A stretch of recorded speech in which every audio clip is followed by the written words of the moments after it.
დონალდ ტრამპი ამერიკის შეერთებული შტატების 47 პრეზიდენტი ოფიციალურად გახდა. ამერიკის ოქროს ხანა იწყება, მთავარი პრიორიტეტი ამაყი, აყვავებული და თავისუფალი ქვეყნის შექმნა იქნება. ამერიკა მალე უფრო დიდი, ძლიერი და გამორჩეული გახდება ვიდრე ოდესმე. ამის შესახებ დონალდ ტრამპმა ინაუგურაციის ცერემონიაზე სიტყვით გამოსვლისას განაცხადა. მან ხაზი გაუსვა იმ ფაქტს, რომ ამიერიდან ამერიკაში მხოლოდ ორი სქესი, მამრობითი და მდედრობითი არსებობს. მისი თქმით, ქვეყანაში დაბრუნდება სუვერენიტეტი, აღდგება უსაფრთხოება და სამართლიანობა. ტრამპი აცხადებს, რომ ქვეყნის წარმატება არა მხოლოდ იმ ბრძოლებით შეფასდება, რომელსაც ამერიკა მოიგებს, არამედ იმ ომებით, რომლებსაც შეერთებული შტატები დაასრულებს და რომლებშიც არასდროს ჩაებმება. როგორც მან აღნიშნა, რუსეთის პრეზიდენტთან ვლადიმერ პუტინთან შეხვედრას გეგმავს, როგორც კი მოლაპარაკებები დაიწყება. მისი თქმით, უკრაინის და რუსეთის ომი რაც შეიძლება სწრაფად უნდა დასრულდეს. ამერიკის პრეზიდენტმა ყურადღება გაამახვილა ღაზაში ებრაელი მძევლების გათავისუფლებაში შეტანილ წვლილზეც.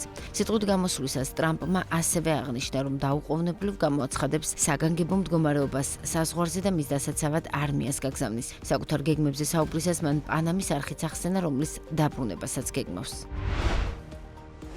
ულოცავ პრეზიდენტ დონალდ ტრამპს თავისი ახალი პრეზიდენტობის ვადის დაწყებას პატივი იყო მის ინაუგურაციაზე დასწრება და საქართველოს ხალხის წარმოდგენა, რომელსაც აქვს გადაწყვეტილი აღადგინოს სტრატეგიული პარტნიორობა შეერთებულ შტატებთან, წერს სალომე ზურაბიშვილი პლატფორმა X-ზე. ქართული ოცნების პრემიერ-მინისტრი ირაკლი კობახიძე დონალდ ტრამპს ამერიკის შეერთებული შტატების პრეზიდენტის თანამდებობის ხელახლა დაკავებას ულოცავს. როგორც ირაკლი კობახიძე X-ზე წერს, დონალდ ტრამპის ლიდერობამ ხელი უნდა შეუწყოს გლობალურ მშვიდობას და გააძლიეროს ამერიკა-საქართველოს ურთიერთობები. დონალდ ტრამპს ამერიკის შეერთებული შტატების 47 პრეზიდენტად დანიშნოს უკრაინის პრეზიდენტი ვოლოდიმირ ზელენსკის ულოცავს. ომში ჩართული პრეზიდენტი ამერიკასთან აქტიურ და ურთიერთსასარგებლო თანამშრომლობას ელის. ამერიკის შეერთებული შტატების არჩეულ პრეზიდენტს თანამდებობის დაკავებას ულოცავთ. ამის შესახებ დონალდ ტრამპის ინაუგურაციამდე რამდენიმე საათით ადრე რუსეთის პრეზიდენტმა ვლადიმერ პუტინმა რუსეთის უშიშროების საბჭოს წევრებთან შეხვედრისას განაცხადა. გვესმის მისი განცხადება იმის შესახებ, რომ საჭიროა მესამე მსოფლიო ომის თავიდან აცილების მიზნით ყველაფერი გავაკეთოთ. რა თქმა უნდა, მსგავს დამოკიდებულებას მივესალმებით, განაცხადა პუტინმა. მისი თქმით, რუსეთს ურთიერთპატივისცემაზე დაფუძნებულ დიალოგზე უარი არასდროს უთქვამს.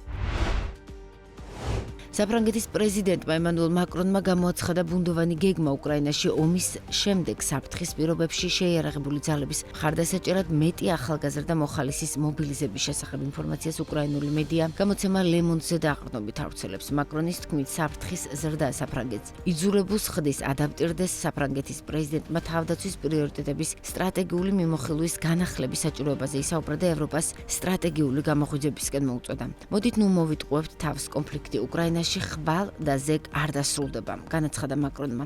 მან ხაზგასმით აღნიშნა, რომ ევროპაში არ შეიძლება იყოს მშვიდობა და უსაფრთხოება ევროპელების გარეშე და ევროპელების მიერ წარმოებული მოლაპარაკებების გარეშე. ამერიკის შეერთებული შტატების სენატმა მარკო რუბიო სახელმწიფო მდივნის თანამდებობაზე დაამტკიცა. სენატორებმა გადაწყვეტილება ერთხმად 99 ხმით არც ერთის წინააღმდეგ მიიღეს. ინფორმაციას როიტერსი ავრცელებს. მარკო რუბიო დონალდ ტრამპის კაბინეტის პირველი თანამდებობის პირია, რომელიც თანამდებობაზე ოფიციალურად დაამტკიცეს. თანამდებობას ვტოვებთ, მაგრამ არა ბრძოლას. ამის შესახებ ამერიკის ყოფილმა პრეზიდენტმა ჯო ბაიდენმა ენდრიუსის ბაზაზე შეკრებილ მხარდამჭერებსა და თავისი ადმინისტრაციის წევრებს განუცხადა. ჯო ბაიდენმა თავისი ადმინისტრაციის წევრებს გაწეული სამუშაოსთვის მადლობა გადაუხადა.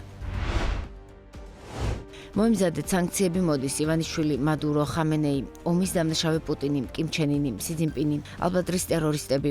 ამის შესახებ ამერიკის შეერთებული შტატების ჰელსინკის კომისიის თავმჯდომარე კონგრესმენი ჯო უილსონი X-ის საკუთარ გვერდზე წერს. მანამდე მან კიდევ ერთი პოსტი გამოაქვეყნა, სადაც აღნიშნავს, რომ ქართულ ხალხს ამერიკა და პრეზიდენტი დონალდ ტრამპი უყვარს. ისინი საპროტესტო აქციებს აწყობენ თავისუფალი და სამართლიანი არჩევნებისთვის. პოტენციური დიქტატორის ბიძინა ივანიშვილის წინააღმდეგ, რომელიც მათ თავს ესხმის და მათ ქვეყანას ჩინეთის კომუნისტურ პარტიასა და ირანის რეჟიმზე ყიდის. ამერიკა მათ გვერდით უნდა დადგეს, ამბობს ჯო უილსონი. დღეს ევროპარლამენტში საქართველოში არსებულ პოლიტიკურ ვითარებაზე იმსჯელებენ. დებატების თემაა პოლიტიკური არეულობა და მიმდინარე რეპრესიები საქართველოსა და ბელარუსის შემთხვევაში რეზოლუციასაც კენჭს უყრიან. ევროპარლამენტში დებატები თბილისის დროით დაახლოებით 15 საათსა და 30 წუთზე დაიწყება.